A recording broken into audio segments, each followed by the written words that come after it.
everyone, and welcome to Supper Club Live. My name is Colleen Hiscock. I'm the owner and chef at Java Jack's here in Rocky Harbour, Newfoundland and Labrador.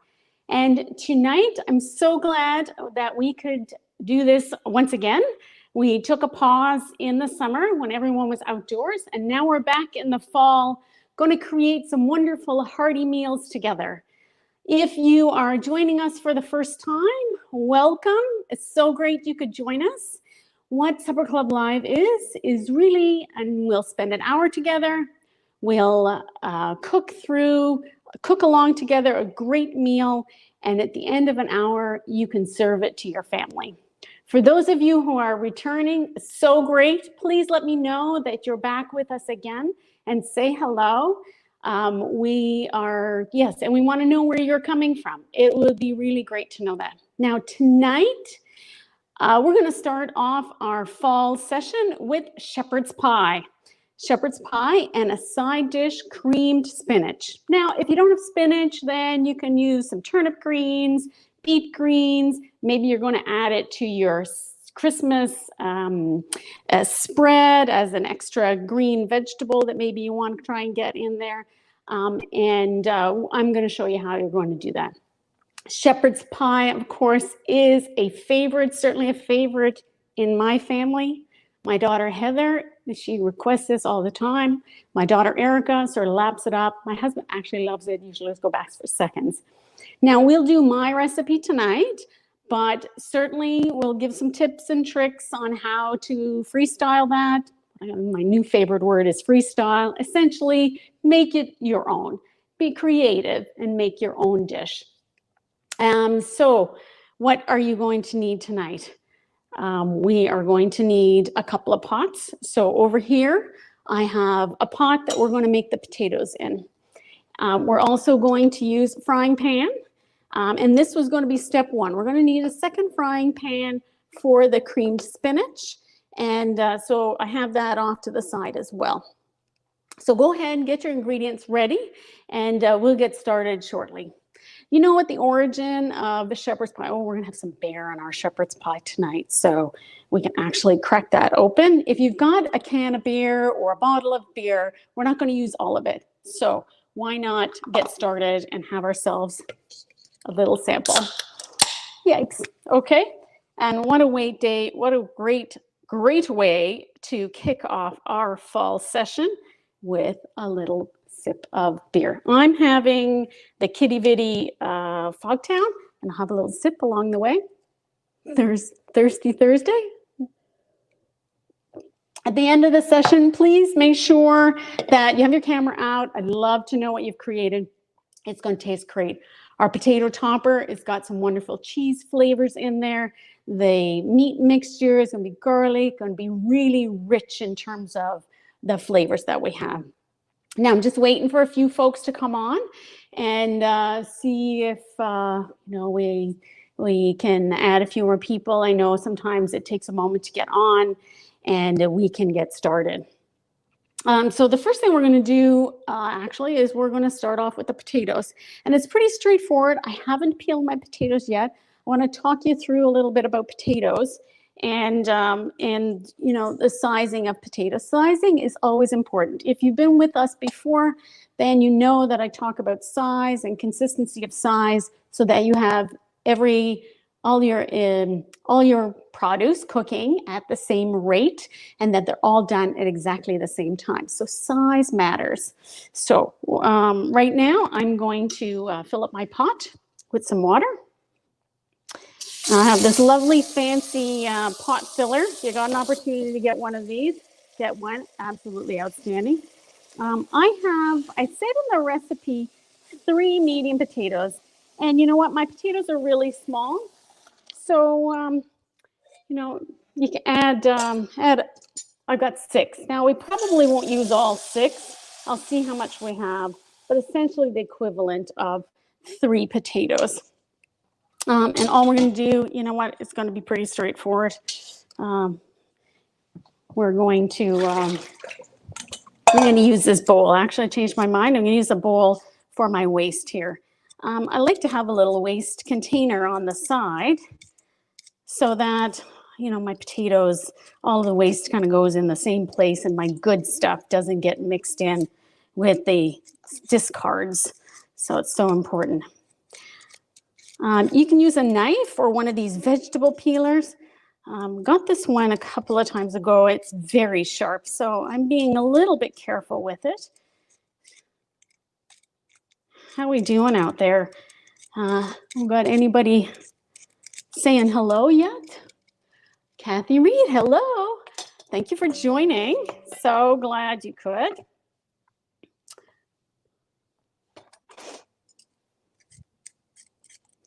Nice to have a nice hearty meal for the fall.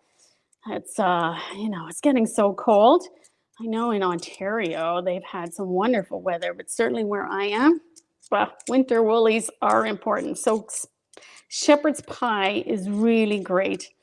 Now, for those of you who don't know me, my maiden name, my married name is Hiscock, but my maiden name is Murphy, very Irish. So shepherd's pie originated, of course, in the UK.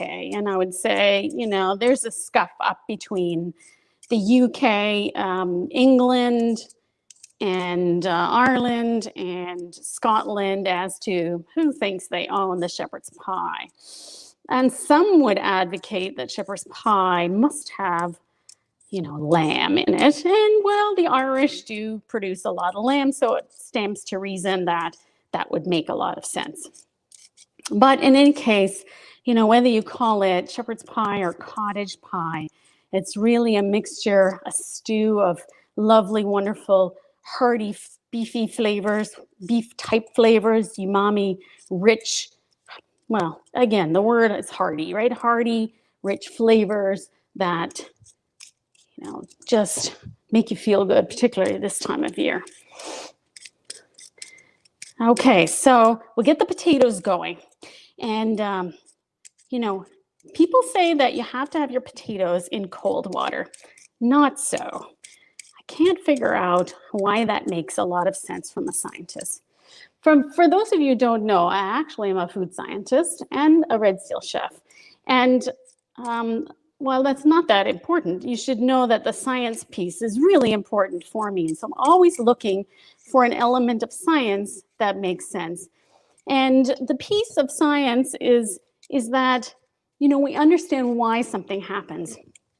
For me, potato has this potato starch, and it takes a little bit of time for the potato starch to come out. Now, I mean, there's already some potato starch on the outside of the potatoes that you're exposing when you're actually peeling them. And when we go and we drain that off, essentially we get the dirt off, plus we're taking the starch out. Whether it's hot water or cold water, the initial stages, it doesn't really matter. It's about heat transfer to cook it and cook it all the way through so that we soften up the starch molecules on the inside of the potato. Okay, so that's enough techie stuff for now.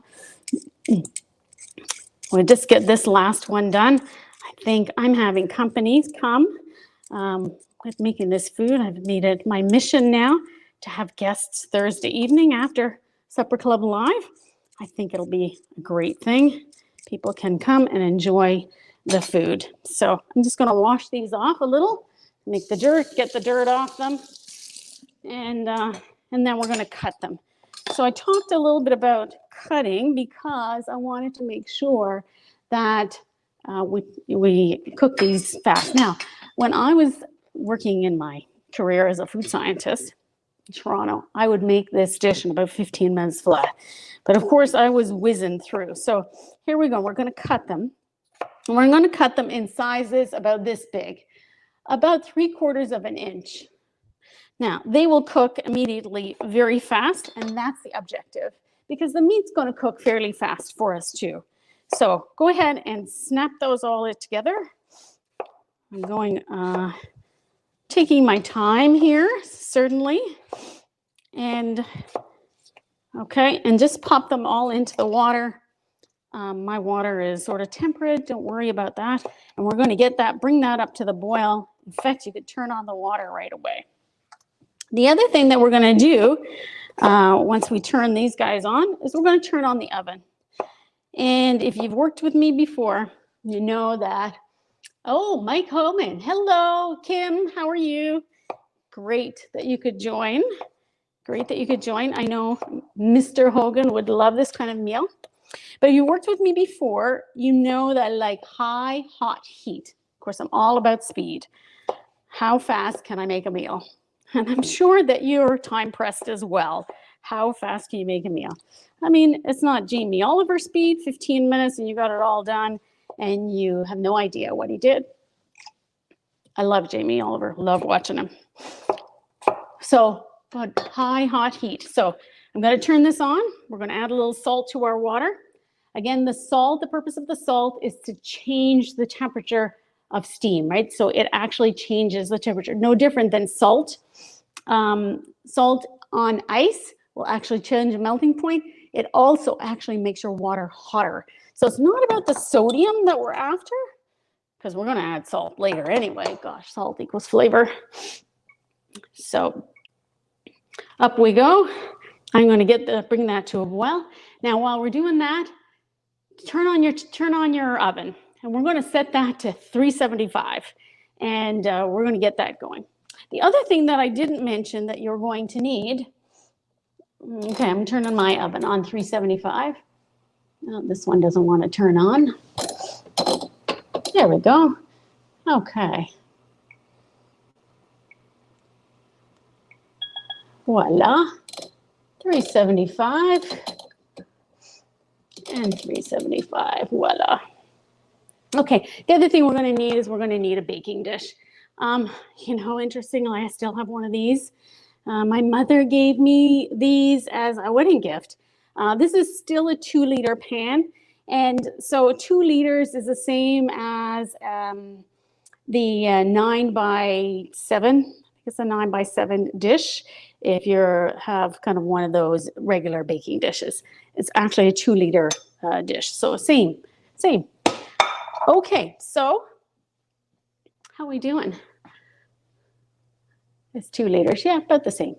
And you know what I'm talking about, those oblong baking dishes. Sometimes we use them for, you know, quick small lasagna. Sometimes we use them for, you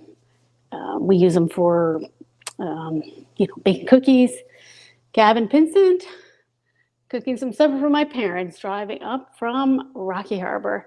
Welcome, Gavin. Thank you very much for joining. That's so nice of you. Okay, get rid of the dirt. Okay, so next we are going to, so that's all working. Yeah, everybody's catching up. How's everybody doing? Got the potatoes on, but the oven is preheated. Preheat the oven, 375. We're going to put it in there as soon as we have that ready to go. Okay, next piece is the meat, and the meat will go fairly fast. So same story. We are going to chop an onion. I have had a few troubles with my onion lately. So I cut myself the equivalent of what would be 1 onion. Okay. Now, I want it to be fairly small because when you make a shepherd's pie, in every mouthful, you want all the flavors. So small pieces for this. Everything is small. Even the vegetables are all small pieces. Every mouthful should be all of those flavors all together. That's the objective. So cut your onions very nice and small. Okay, they don't have to be perfect, and you don't have to chop it so fast like the chefs do, or you know, other chefs do. And you don't have to chop your fingers off, certainly. I never advocate for that, and I certainly don't advocate for it in the restaurant as well. I want probably a little more precision, less waste, and no injuries. So, you know, just keep it safe. Again, you don't have to be, you know, trying to be a professional chef who, you know, is in some kind of competition. Certainly have a reputation in that regard, and I know workers' compensation sometimes has issues with it. Okay, I think I've got enough onion here. That looks like about a full onion. What do you think? Okay, so I have my onion ready. How about garlic? 2 teaspoons of garlic. So I've got that ready. How to avoid crying and when I'm cutting onions. And the best way to, I've seen all kinds of stuff, right? They say run it under cold water if you're cutting onions and you don't want to start crying. But what I have understood and what I've experienced is that if you have a very sharp knife, then your onions will cut perfectly along the cell lines so that the fines on the knife, are all lined up and they will cut perfectly along the cell walls. Then you don't get this spray and this push back and forth, which is what actually happening microscopically. Okay, I'm boiling up here, so I'm going to just turn this down. I'm going to let this boil. This is my pot of boiling up here. Yep, there we go. Just keep it on medium. You don't have to have it boiling over.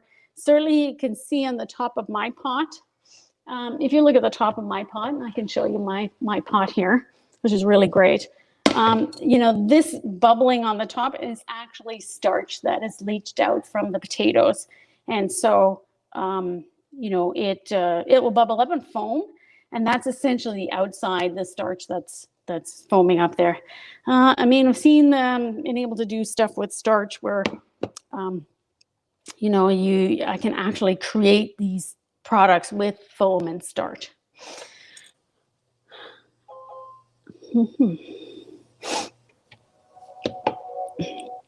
Okay, so now what we're going to do is we are going to start in on making the shepherd's pie. Okay, so let's turn your pan on about 3/4 heat, high heat. I've got the onion, I've got the garlic. Oh, I do have some meat. So I have some lovely ground meat here. I've got my garlic, a little bit of olive oil. I think I said 1 tablespoon. And that's about really all we need. It's just a tablespoon. We're gonna let that get hot. And we're gonna then put our onions in on top of that there. So you can see I didn't use a whole lot. Don't forget that that ground beef is traditionally got about, well, this particular ground beef, and you can see, right, it's not purely red. Some, if you have lean or extra lean, your meat will be red. But you can see little white spots in here that's, you know, a little bit more fat. So I've got about 20% fat in this is what my estimation is. And that's important to kind of acknowledge because we're going to use a little flour. And the flour is going to sop up that excess fat, not create this greasiness. And that's going to be the purpose for that flour. So let's see, what do we got going on here? And I'll talk a little bit about the flour and the purpose of the flour in when we get to it. Because while I put a tablespoon in the ingredients, I think depending on whether you've used lean or extra lean meat, it will determine how much flour you want to put in there. You don't want gloppy and gross meat mixture, right? Stew doesn't need to be hard. It should be fluid. And again, lovely 1 spoonful or 1 forkful should have everything in there. Okay, I'm just waiting for this to heat, and you should be able to know by taking a little bit of your onion. Don't be afraid of your pans. Okay, and you should see it sizzling. You see this sizzling? That's sizzling. Okay, so my onions are ready. How's everybody doing? Am I going too fast? I think I'm going too fast. Okay, so my onions are in. We're going to sweat the onions. That's the job we have of the onions.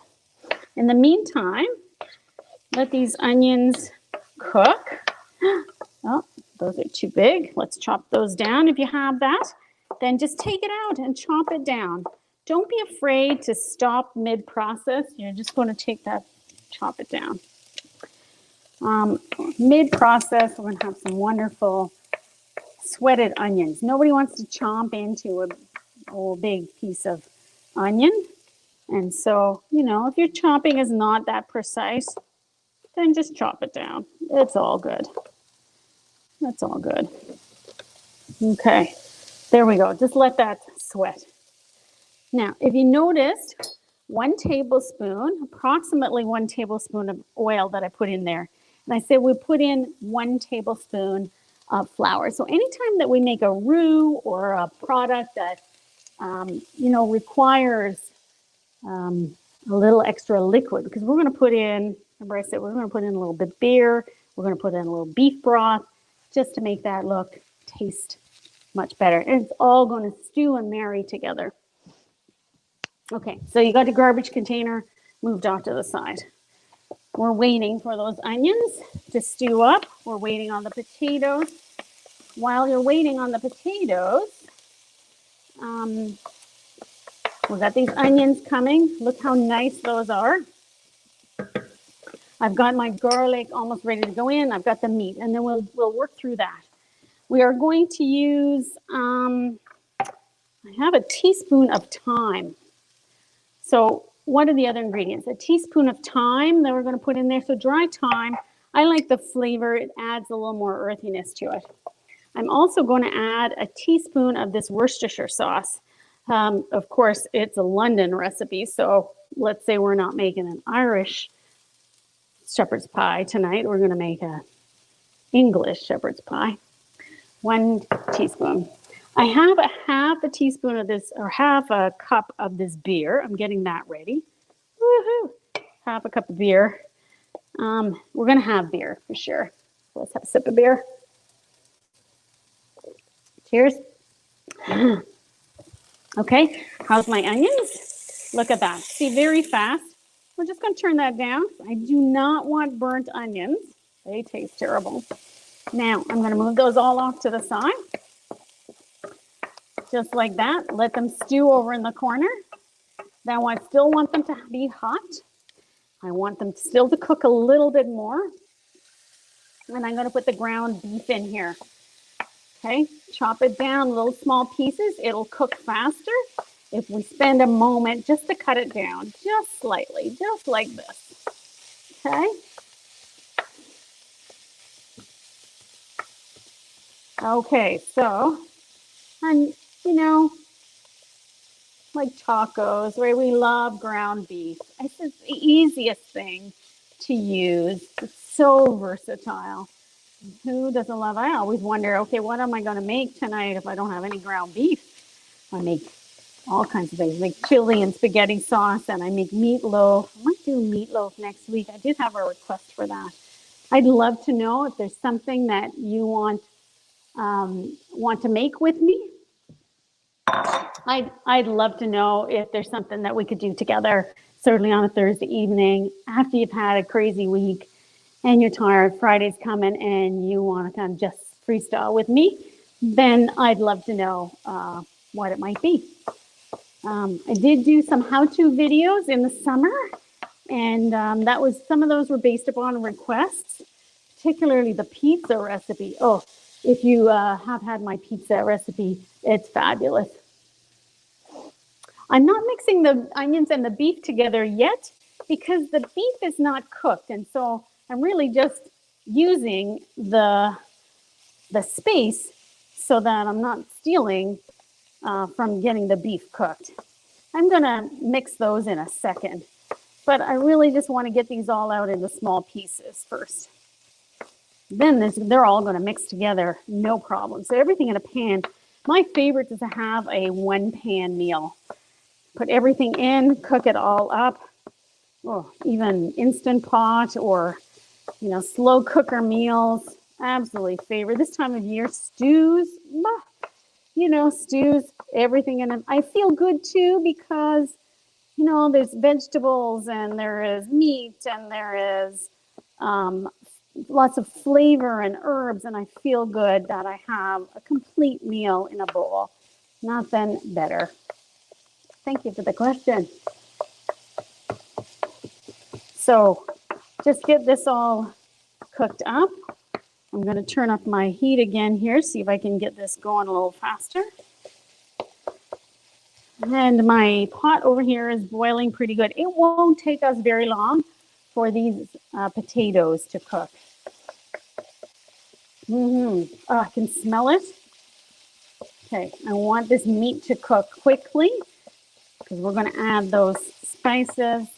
I'm going to get all of the onions working in here. And the flavors in this beef. This beef actually I got from St. David's. So shout out to St. David's down the coast and around the Conway Valley area. And the meat that they supply is absolutely outstanding. So we're going to actually showcase some of the beef found their flank steak and a wonderful marinating restaurant we're going to have at the restaurant this summer. Yes, we will be open. We didn't open this summer, unfortunately, but it was a strange year. Oh, Bev, you're here. Okay, great. Glad to see New Brunswick showed up. Excellent. So we have a daughter who lives in New Brunswick now, not far away. And I know that there is somebody here who lives in Rocky Harbour who's from Riverview. So nice you could join. Again, thank you. Thank you. And you have to show us your pictures of your food, of course. Okay, so now this is almost cooked, and it's going to cook a little bit more. I want you to take note of how much fat I have in here. Like, I have quite a bit of fat. The flour is going to sop that up as if we are going to make, can you see that? I don't know if you can see that very well, but certainly all of this here is fat. Like I said, it's about a 20% fat. In Canada, the extra lean and lean requirements are much less than the 20%. Oh, look at that. Okay, so I just added the garlic. So I'm stirring in the onions, the garlic, voila. Now, 1 teaspoon of this thyme, 1 teaspoon. Hang on, is that what I said in the recipe? 1 teaspoon. I said 2 teaspoons, 2 teaspoons of thyme and 1 teaspoon of Worcestershire sauce.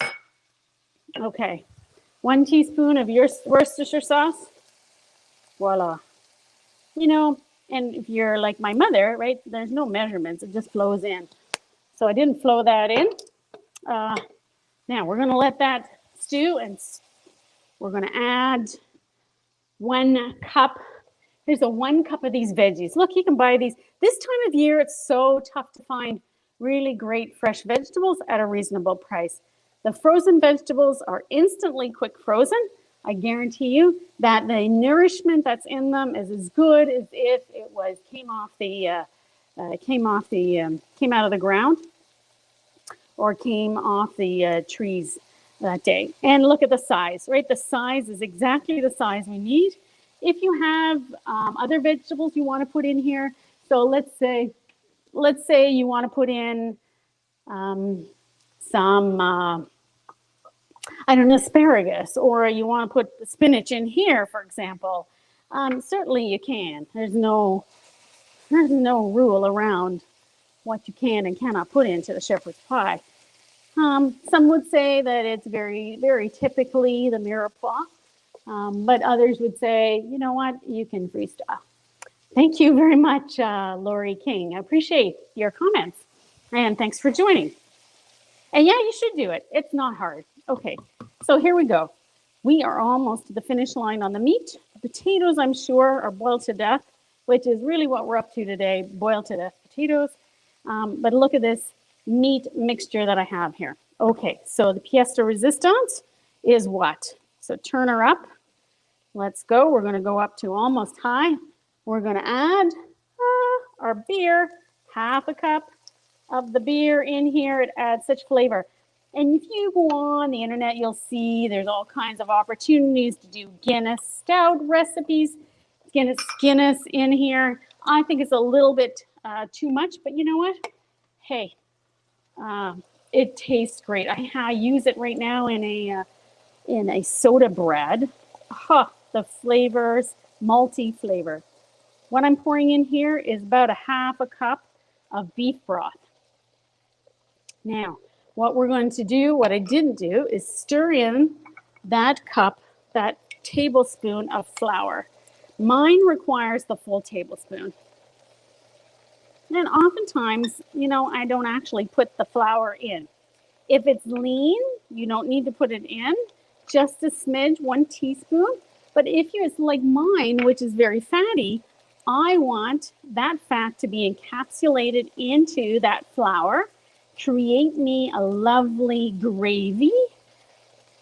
Not too much. If you don't have enough fat, it won't create that gravy. It's a 1-to-1 ratio. Look at how this is turning up. Okay, so, wow. And you can see, like I have a little bit of gravy. You don't want to have too much. Don't forget the potatoes have already a lot of starch in them. And so it's important that you have this not stiff and sturdy going in. Okay, question. Now, did I have all of the ingredients in here? And I think I do. Let me just taste that. I'm going to need to sample it. Good Lord. Okay, Kathy, if used beef bouillon. So use beef bouillon. We want half a cup. So if you're using beef bouillon cubes, then you want to use half a cube and a half a cup of water. And yeah, and you can just throw it in and then add the water. That's a faster way of doing it too. Okay, mine's tasting great, but I am going to need some salt. There's no doubt about it. It needs some salt. And I put in probably half a teaspoon of salt, and then I will taste it again. Stir it up. We're going to taste that again. And I use the same spoon. If you'll notice, I use the same spoon, but I don't actually put it in the mixture. Wow, that's tasting pretty good. Okay, we're going to let that sit for a little bit. Now we'll go back to our potatoes. Wow, that's pretty good. Maybe a little bit more salt. And you know what? I definitely need some pepper. Definitely need a little pepper in mine. Salt and pepper to taste. Always taste your food. We're making food for people to eat. It's important on knowing how it tastes. So add a little bit of pepper here. And we'll go a third time on the tasting. Super easy. How am I doing for time? This is just going to go in the oven for not very long. Okay. That's grand. Okay, so that's ready. Now, what I'm going to do, I'm going to actually put it directly into my pan. Just like that. Okay, and we're going to let it sit and wait for the potatoes. 2 liters. Look, it's a nice amount. You want about a third left for the potatoes. And that's what we have. Okay, so now let's turn our attention to the boiled to death potatoes. Yes, they are. We're just going to strain them off a little bit.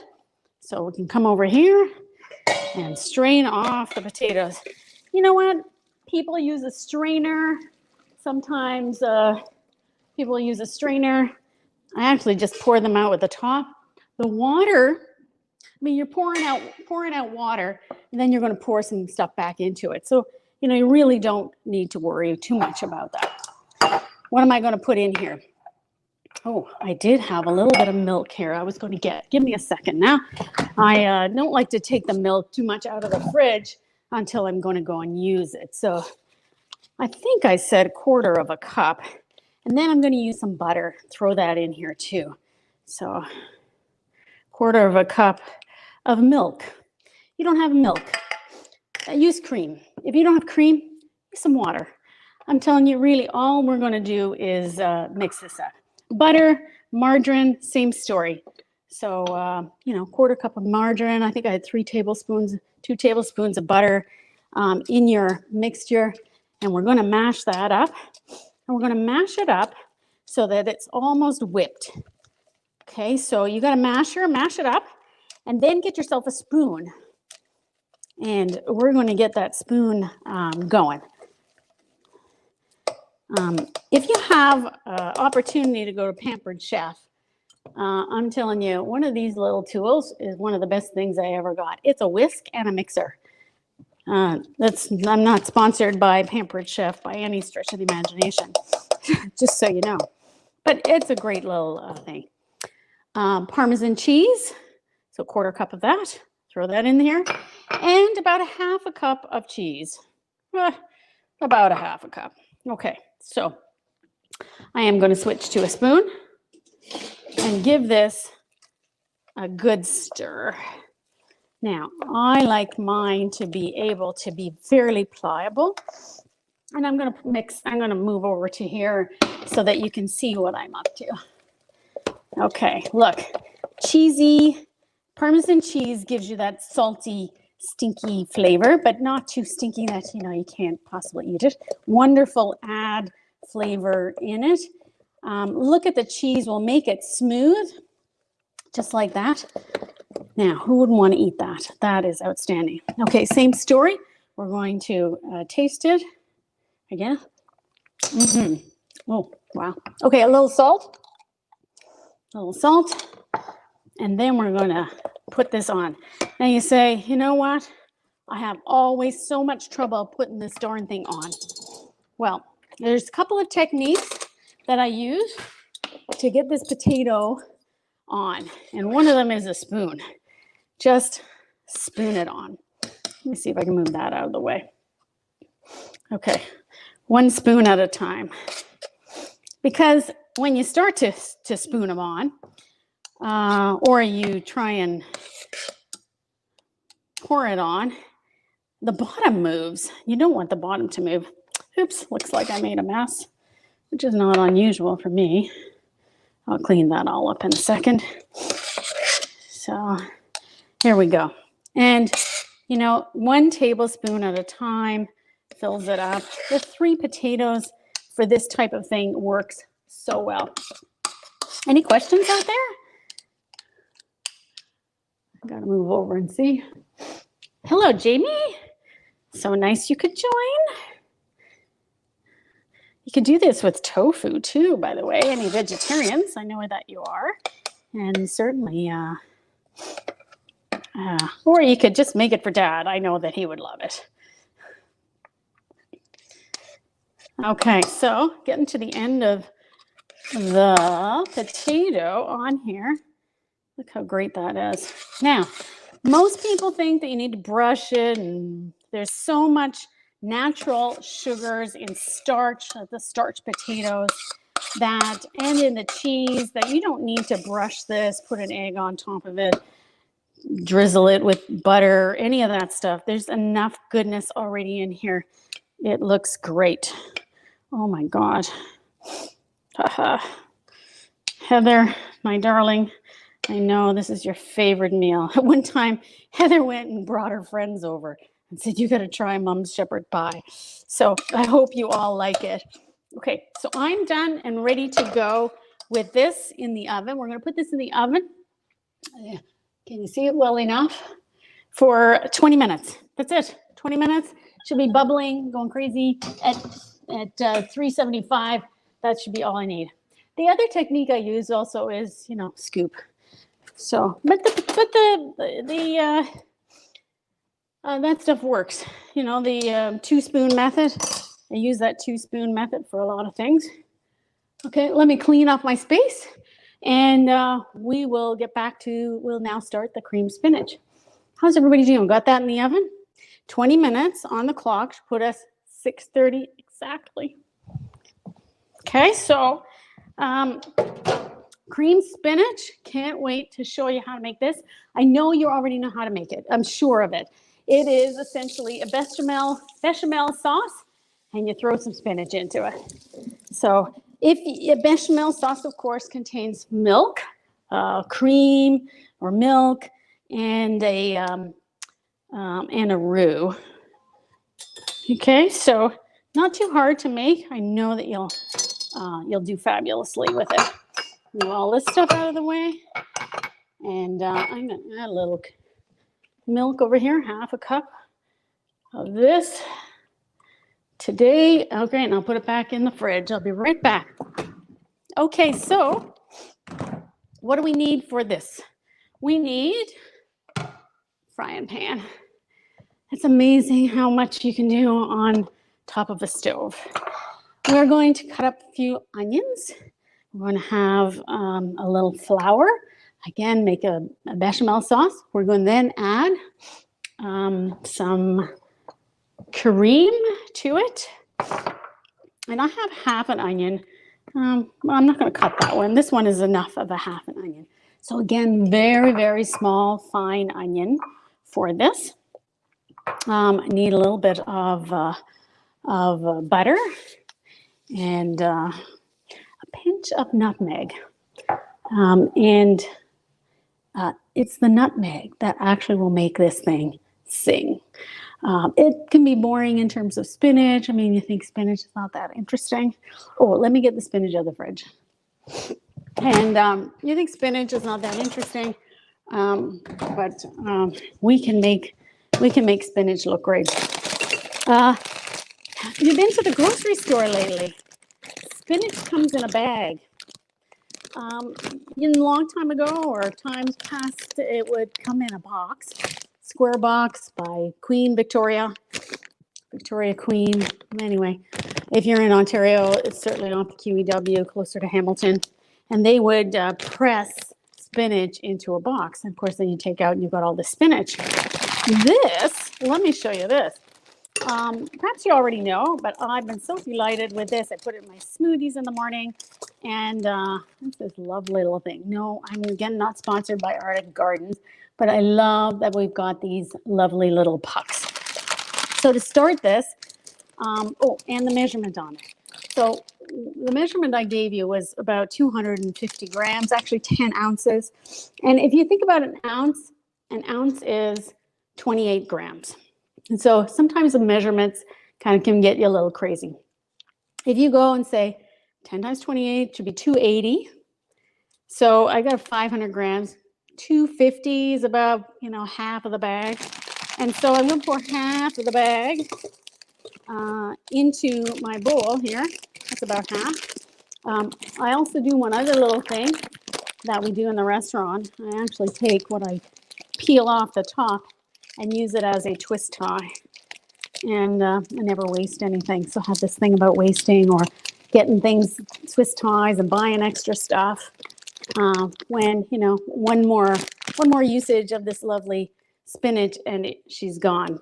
So I'm going to actually put this in the microwave for about 3 minutes and that'll defrost it.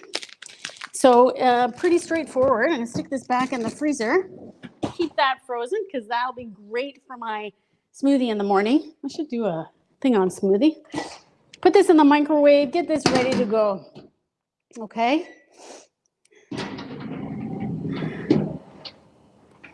One, two, three. And then while we're waiting for that to cook, we can get going on the rest of the ingredients here. So we've got the onions. Same story with cream cheese. I love these cream cheese things. So they, the block of cream cheese comes at 250 grams.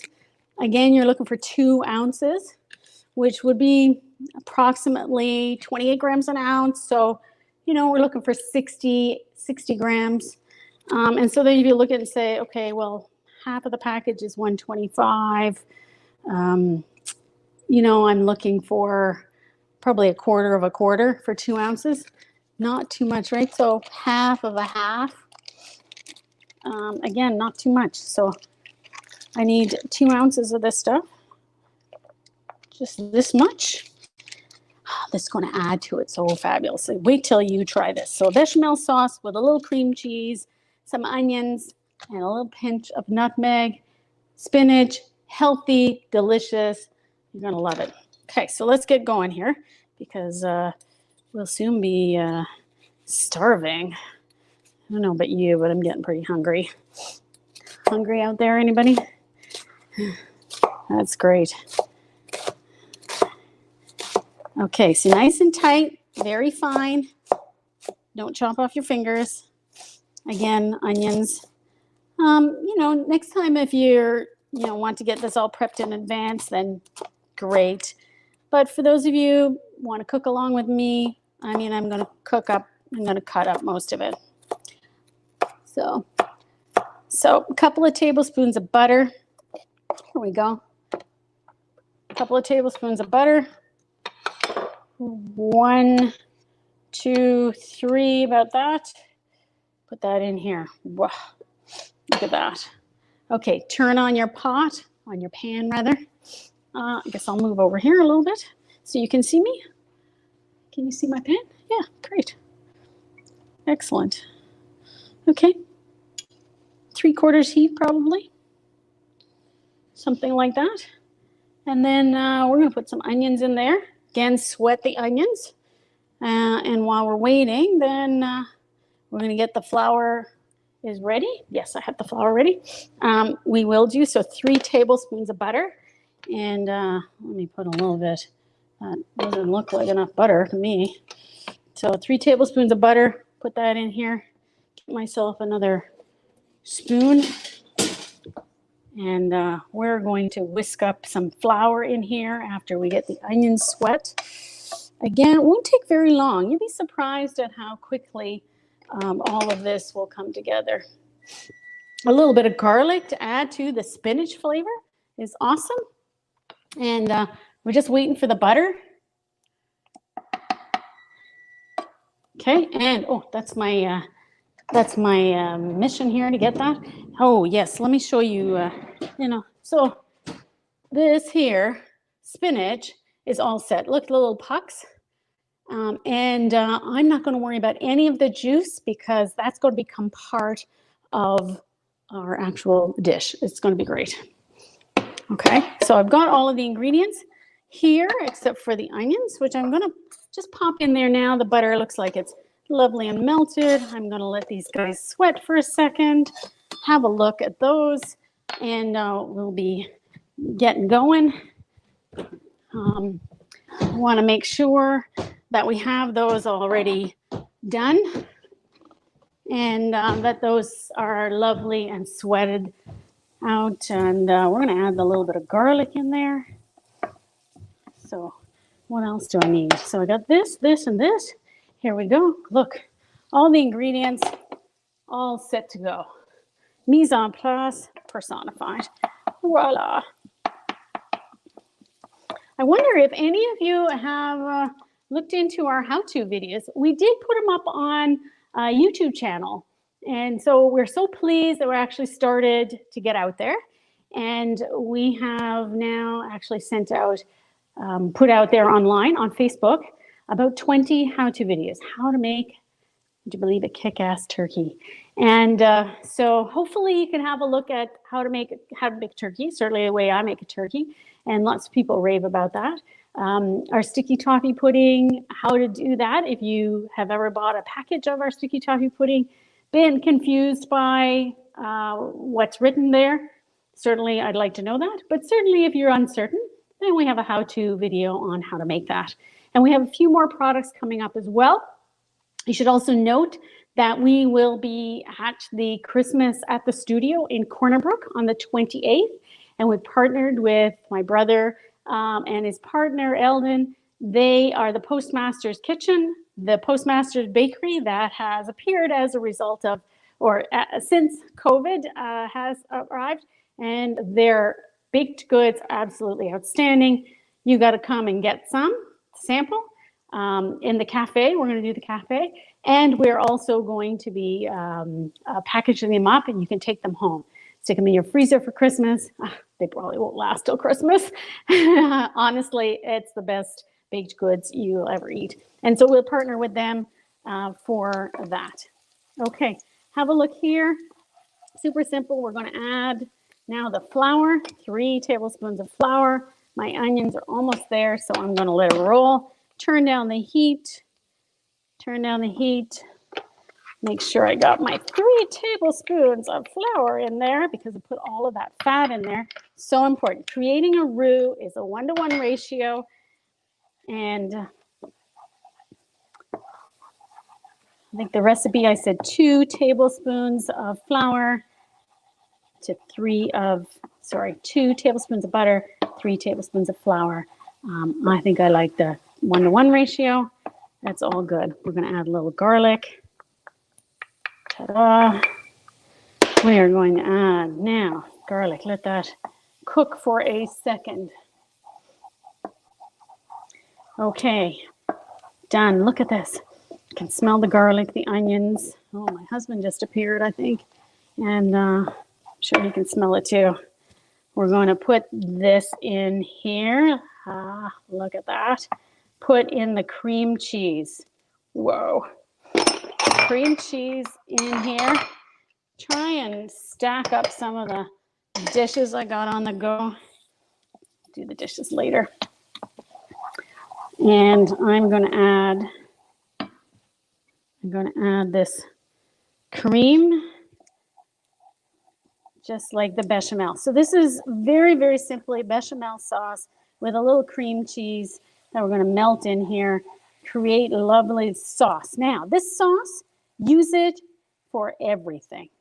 Use it in a pinch if you've got pasta, you've got guests coming over, add some Parmesan cheese to it. It is super, super simple. We'll let that thicken. Look at this. It's going to be simple. It's also a great way to get the kids to eat the veggies. Put some broth, use it as a sauce for broccoli. It is, put it on your asparagus. Mix it with your macaroni. Super simple. It is tasty. So I'm just waiting for this cream cheese to melt. And then I'm just going to add, look at this sauce. Now you want it thinner for anything else you're doing. Add a little water, add a little milk, add a little cream. We're going to throw in the spinach.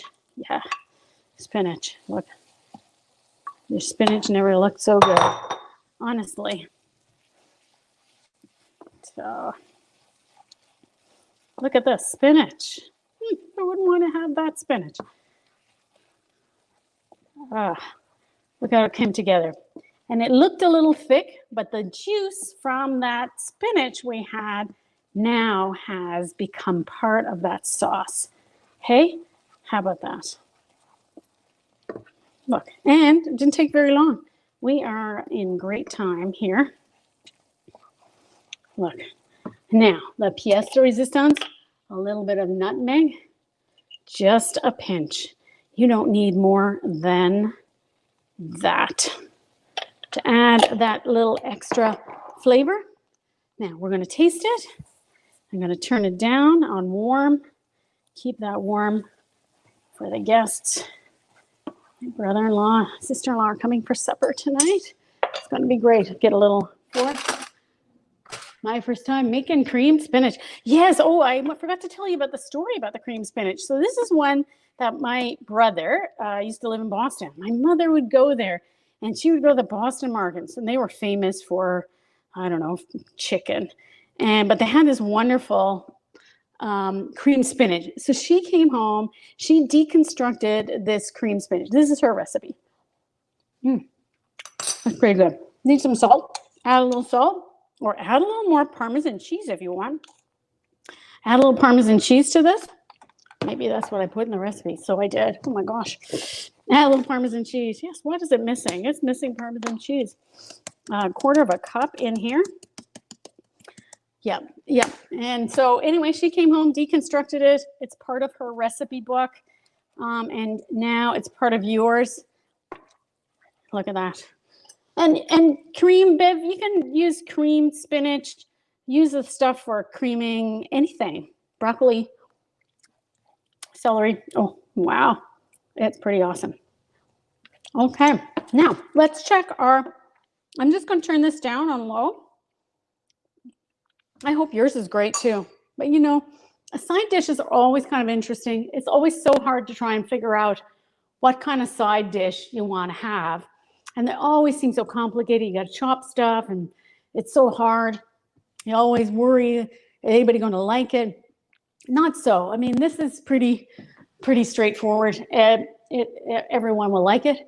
It's healthy for you, at least most of it is. You can feel good about having that. Let me check my thing. Okay, mine is done. I am going to put it on broil because I want to have a little extra color in here. And we're going to wait about 2 minutes. It's going to be ready to go. In the meantime, get yourself a little plate. I'm going to get my plate and get it ready. It's going to be pretty good. How's everyone else doing? Oh, hi, Sharon. Welcome welcome to you. So glad you could. Oh, hi, Heather. Yeah, I'm telling you, you're gonna miss a great shepherd's pie. I'm sorry. It's pretty good. It's Heather who actually is shepherd's pie is her favorite dish and brought the kids over from the neighborhood. So, Sharon, I hope you're cooking along. If not, try it. It's probably part of a repertoire that I got from, my grandmother, who would be your mother. So it'll be really great. Hopefully, maybe Dawn might like that. So it's so fabulous to have you all join. Let's have a look. I've got a little broil on here. Mine is bubbling in the oven, and the broiling is looking good. And yeah, I'd like to know how everyone else is doing and see if you're far along and what questions you might have. Oh, and we have to have some pictures. I mean, it just wouldn't be Supper Club Live without a few pictures from you all. Also of note, our Supper Club in person. Now, while I'm waiting for the broiler, I can have a little sip. Our Supper Club are in person for groups of 6 to 10. Yes, we'll have a little sociable. For Supper Club for 6 to 10, we are now offering some of those for office and group parties if you would like to, both in Grossmoran, and we'll soon get up in at the Postmaster's House in St. John's. We'll soon be having those, certainly in the new year. And we are activating a new Supper Clubs, supperclubnl.ca website very soon. We'll tell you more about that in the future. We look forward to seeing you, though, in Corner Brook and checking out all of our goods. In the meantime, I hear my buzzer going off. Oh, wow, that looks amazing. Okay, another minute, and we're just making that lovely little crust on the top. Don't want to burn it. I like to have it brown. So anyway, any requests that you have for next week, I'd love to hear them and see what we can get done. I know I have a cousin who wants to have meatloaf. We might be doing ground meat again next week. The other thing, I know I mentioned a little bit about ground meat and the importance of the fat. Well, you can have any kind of ground meat. Extra lean would be the leanest you would have. It's about 7% fat, and lean is 10% fat in Canada. So you know when you're going to the grocery store, have a look at what those labels are. Regular is 23%, medium is 17%, and they're all regulated in terms of the amount. And of course, more fat will be lower cost as well. Okay, maybe we can take a look at what we have over here. My shepherd's pie, lovely bubbling, and my cream spinach. So I'm going to spoon myself up some of this. Wow. It looks so darn good. And it is too bad Heather is not here because you know that she loves this dearly. So I'm going to have a little bit of cream spinach. It looks great. Oh, I haven't had it in so long. I hope my mother is watching because she would be so proud. Okay, I need to hold on to that.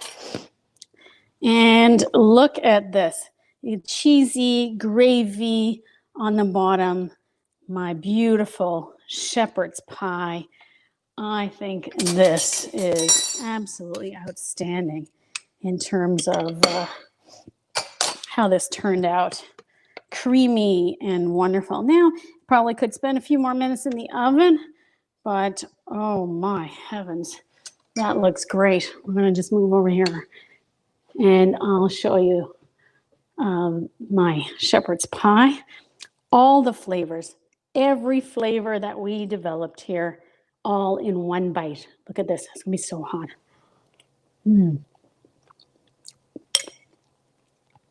Wow, that's really great. So I so enjoyed cooking along with you today. I hope you did as well. Please post your pictures. Join us again next week where we'll be Supper Club Live. And so, again, check us out. Don't forget to share and hope to see you next week. Until next time, my name's Colleen Hiscock. Bon appetit.